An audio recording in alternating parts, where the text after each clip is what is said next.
여러분, 뭔가 애써 설명하지 않아도 되는 사람 곁에 오래 있고 싶다고 느낀 적 있으십니까? 말을 맞춰가며 상대방 눈치를 보지 않아도 되고 있는 그대로 있어도 되는 그런 자리 말입니다. 그런데 나이가 들수록 그런 자리가 점점 줄어들고 있다고 느끼시는 분들이 많습니다. 처음에는 바쁜 탓, 그 다음에는 거리 탓이라고 넘깁니다.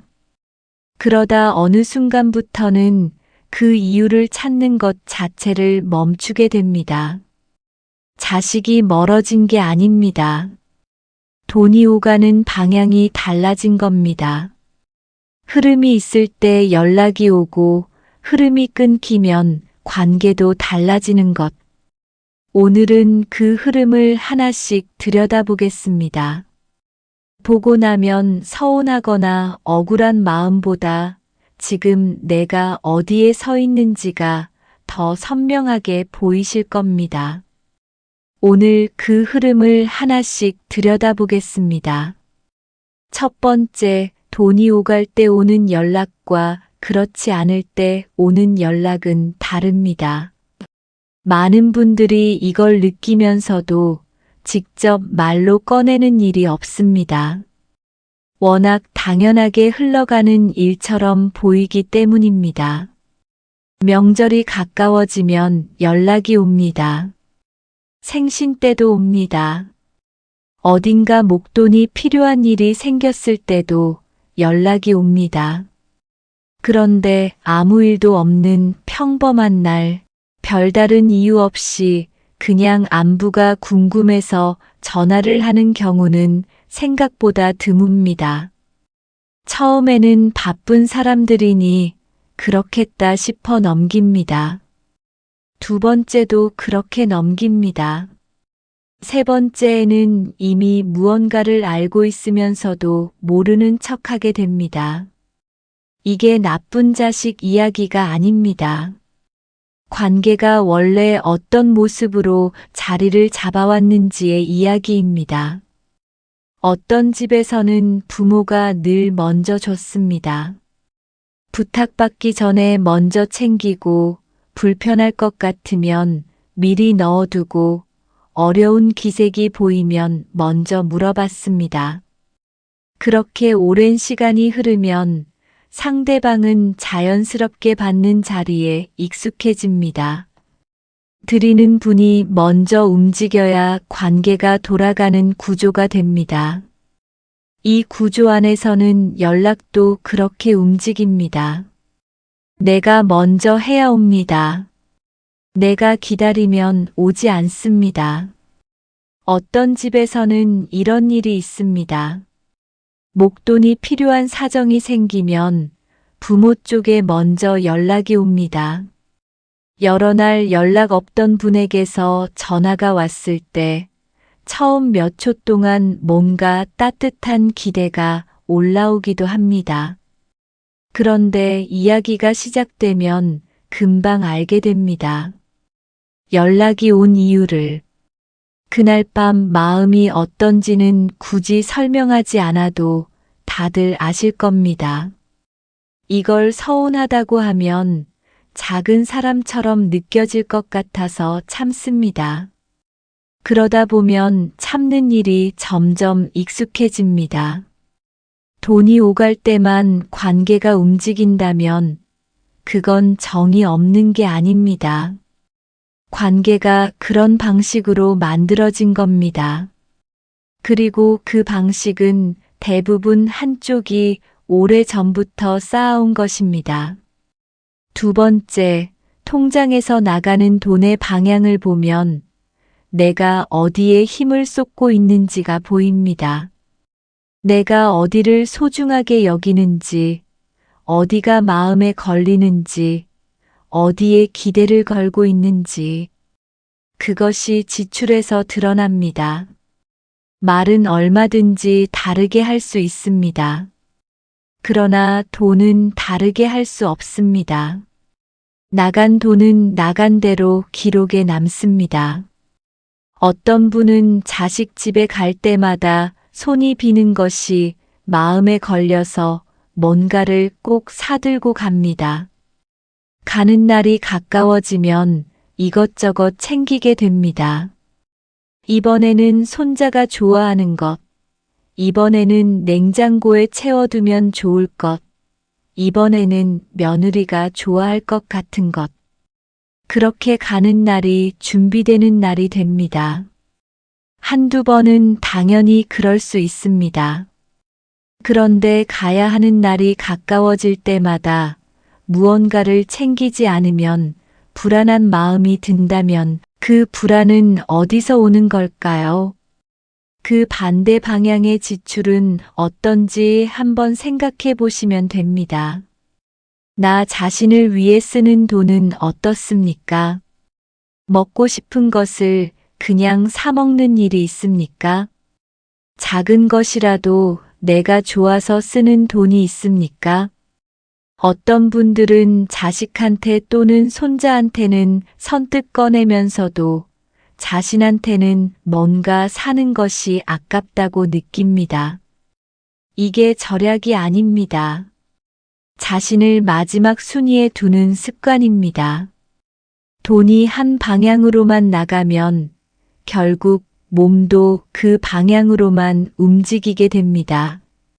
그쪽 눈치를 보게 되고 그쪽 반응을 기다리게 되고 그쪽 이야기를 먼저 묻게 됩니다. 시간이 지나면 그것이 자연스러운 것처럼 자리를 잡습니다. 그런데 그게 진짜 자연스러운 관계인지 아니면 그렇게 굳어버린 것인지는 본인만 압니다. 돈이 나가는 방향이 관계의 무게 중심을 정합니다. 세 번째, 도움이 필요할 때 선뜻 손을 내밀 수 있는 사람이 몇 명이나 됩니까? 이걸 갑자기 물어보면 당황하시는 분들이 있습니다. 평소에 관계가 많고 연락도 오가는데 막상 내가 어려운 상황이 됐을 때 바로 연락할 수 있는 사람을 떠올려 보면 손가락으로 꼽힐 정도가 되는 경우가 많습니다. 그리고 그 사람이 가족인 경우도 있지만 그렇지 않은 경우도 있습니다. 돈이 필요한 상황이 되었을 때 누구에게 말할 수 있느냐? 이것이 관계의 실제 깊이를 보여줍니다. 평소에 아무리 좋은 말을 해도 내가 어려운 상황이 됐을 때 말을 꺼낼 수 없는 사이라면 그 관계는 조건이 갖춰진 사이입니다. 서로 좋을 때, 서로 편할 때 이어지는 관계입니다. 반대의 경우도 있습니다. 평소에 자주 연락하지도 않고 가깝다고 느끼지도 않았는데 내가 힘든 소식을 알렸을 때 조용히 뭔가를 해주는 사람. 말 한마디 없이 그냥 곁에 있어주는 사람. 이런 사람이 관계의 진짜 무게를 갖고 있습니다. 그런 사람이 몇 명이나 있는지 오늘 조용히 떠올려 보시면 됩니다. 그런데 많은 분들이 이 질문을 피합니다. 막상 세어보면 너무 적을 것 같아서입니다. 그리고 그게 외롭다는 뜻이 되는 것 같아서입니다. 하지만 반드시 많아야 좋은 것이 아닙니다. 한두 사람이라도 그런 사이가 있다면 그게 노년에는 아주 중요한 자산입니다.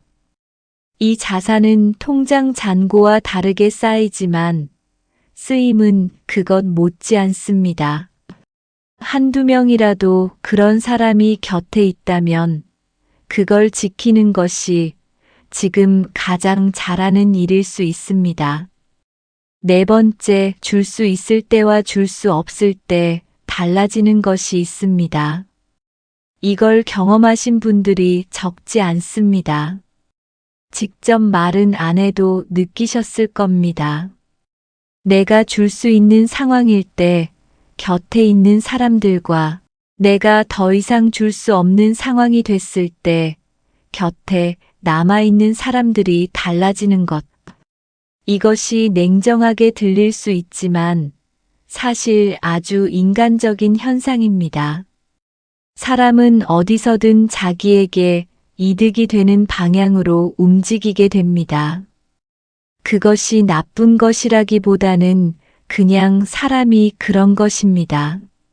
문제는 그것을 미리 알아채지 못하고 줄 수 있을 때의 관계가 영원히 이어질 것처럼 여기는 데서 생깁니다. 내가 뭔가를 해줄 수 있는 동안은 사람들이 오고 전화도 옵니다.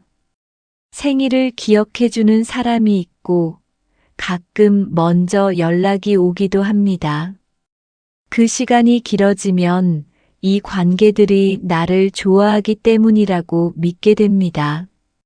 그런데 어느 날 내가 해줄 수 있는 것이 줄어들면 관계의 온도가 달라지기 시작합니다. 연락 주기가 길어지고 만남의 빈도가 줄어들고 대화가 짧아집니다. 아무도 이 변화를 말해주지 않습니다. 그냥 그렇게 흘러가는 것처럼 됩니다. 여기서 중요한 것이 있습니다. 이때 갑자기 서운해하거나 원망하는 에너지를 쓰는 것은 본인에게 너무 아까운 일입니다. 이미 그 관계의 성격이 무엇이었는지를 알게 된 것이기 때문입니다. 모르고 있다가 알게 된 것은 잃는 것이 아닙니다. 정리가 되는 것입니다. 줄 수 없을 때도 남아있는 사람이 진짜입니다. 그 사람에게 힘을 쓰는 것이 맞습니다. 5번째, 내가 먼저 베풀지 않으면 불안한 마음이 든다면 그 불안의 뿌리를 한번 들여다볼 필요가 있습니다.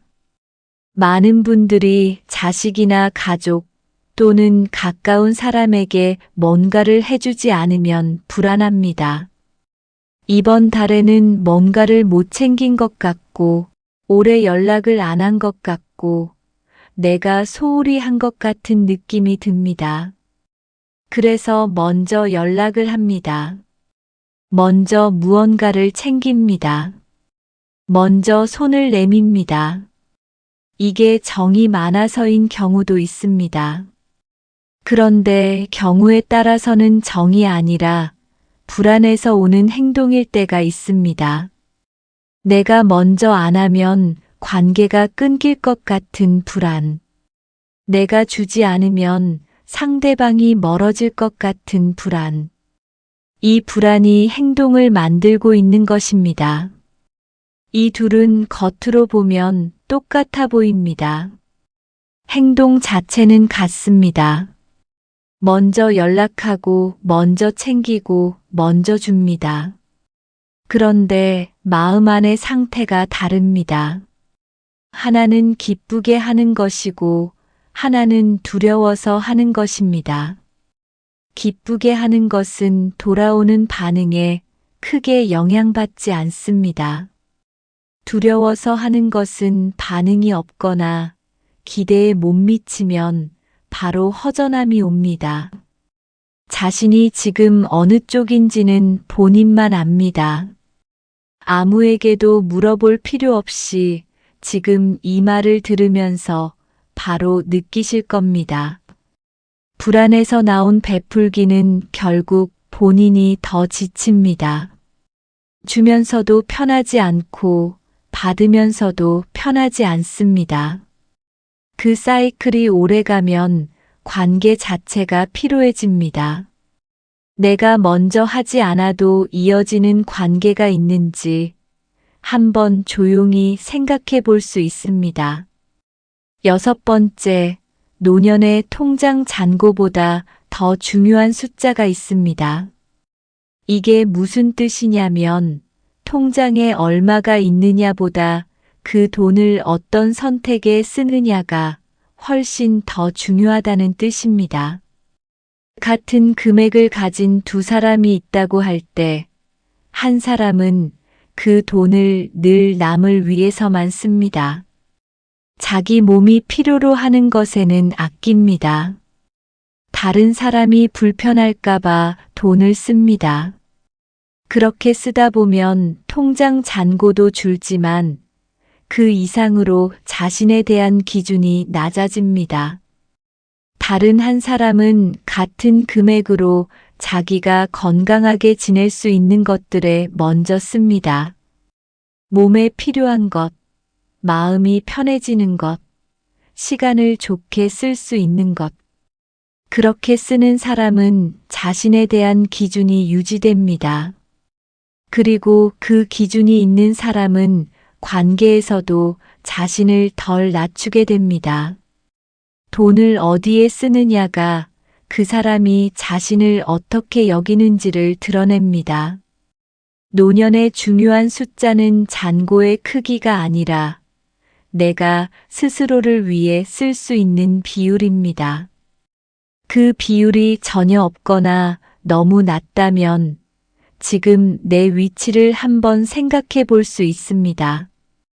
가족을 위한 것과 나 자신을 위한 것, 그 사이에서 내가 어디쯤 있는지를 보는 것입니다.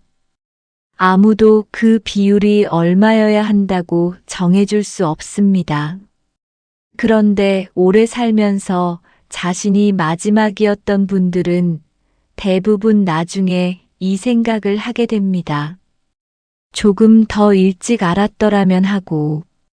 7번째, 나이가 들수록 자신의 돈을 스스로 관리하는 것이 관계를 지키는 방법이 됩니다. 어떤 분은 이런 말씀을 하십니다.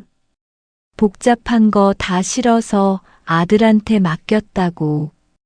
처음에는 편했다고 합니다. 카드 쓸 일 있으면 말하면 됐고, 큰돈 나갈 일은 알아서 처리해줬으니까요. 그런데 어느 날부터 뭔가를 사고 싶을 때 말이 잘 안 나오더라고 하십니다. 이게 얼마짜리인데 이걸 굳이 사야 하나 싶은 생각이 먼저 들기 시작했다고.